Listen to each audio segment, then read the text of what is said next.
Welcome to the 1099 ETC program. This tutorial covers e-filing the 1099 NEC forms to North Dakota using e-file services.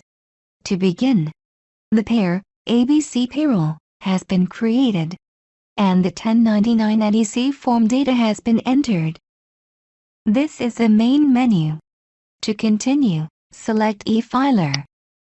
This is the e-filer menu. Select e-file services. Now click OK.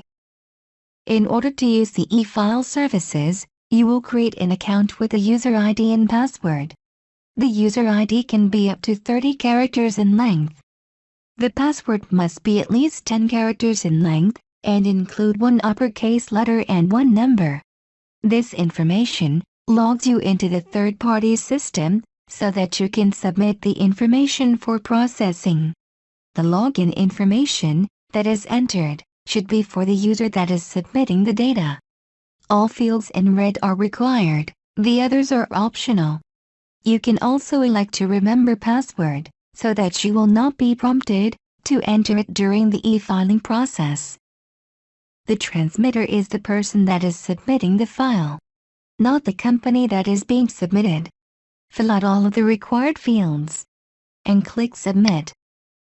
In a few moments, you will receive a message that the account was created and/or updated successfully. If you receive an error, correct it and resubmit again. Click OK to continue. Once the account is set up, we are ready to e-file. Select Create New Batch. Here are the e-filing options. Select 1099 as a form. Then select NEC as the form type. Next, select the services for this batch. Select e-file to state, and then North Dakota. Click OK. This is the transmitter screen. Filling it out is optional, except for the transmittal type. Select original file sent to the IRS and click OK. Next, check the pairs that are to be included in the e-file. Multiple pairs can be selected. For the tutorial, select ABC payroll. Click OK. This prompt will display for each pair. That is why for multiple pairs it is important to answer the prompt for each one correctly. Make sure to select Skip if there is no data for that pair. Otherwise, the process will abort. Click Process. At this point, the forms are being checked for any errors or warnings. If there are any errors, they must be corrected or the batch will not be created. In most cases, you can still file with warnings, however, you can go back and correct them as well. If you had other pairs to process, select Process More Pairs.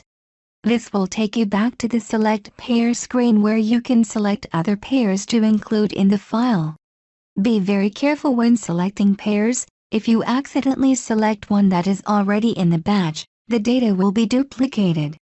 For the tutorial, select All Pairs Processed. Click OK. If there are warnings or errors, please view or print the activity output. The report will list the warnings, errors and the record numbers where the errors occurred. That information is used to correct the records in the W-2 or 1099 forms filer. Click Quit to continue. At this point, the 1099 NEC forms are ready to be submitted to the third-party vendor. The amount of time that it takes will depend on the number of forms and your internet connection.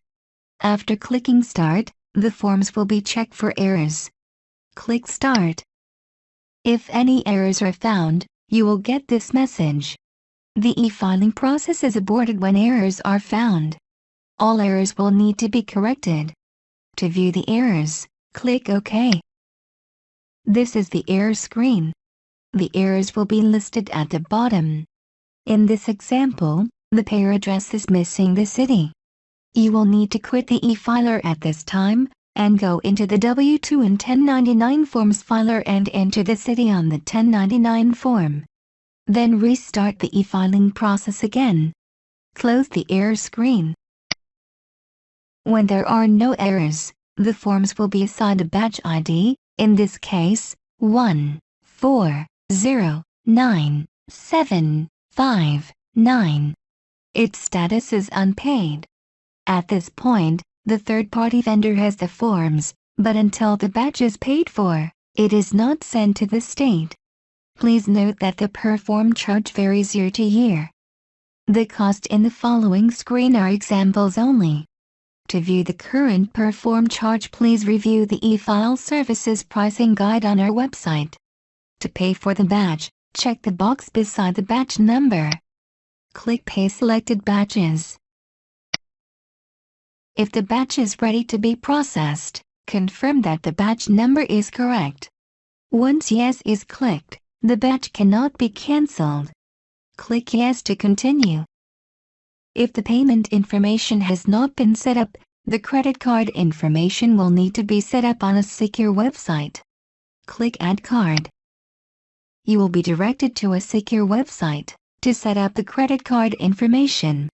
Enter the information and click Submit. Once the credit card information has been added, click OK. Select the credit card. If you have a prepaid account, select Prepaid Account and enter the account number. Click OK. At this point, the third-party vendor has received and accepted the payment information. Click OK. Once the payment is accepted, the status for the batch will become paid and the itemized status will now include invoice paid. The paid status indicates that the third-party vendor is processing the batch to submit to the state. There are several steps during the batch processing. The number of steps depends on the e-file service selected. Batch processing could be completed in a day, or may take several weeks to complete. In order to update the status of the batch, click on the batch ID. For e-filing to the state, after invoice paid, the next status is filing queued, and then filing complete.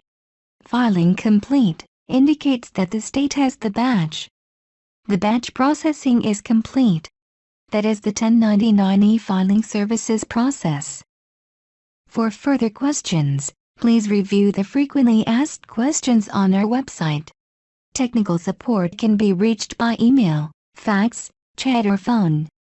Thank you for using the 1099 etc. program. Have a great day.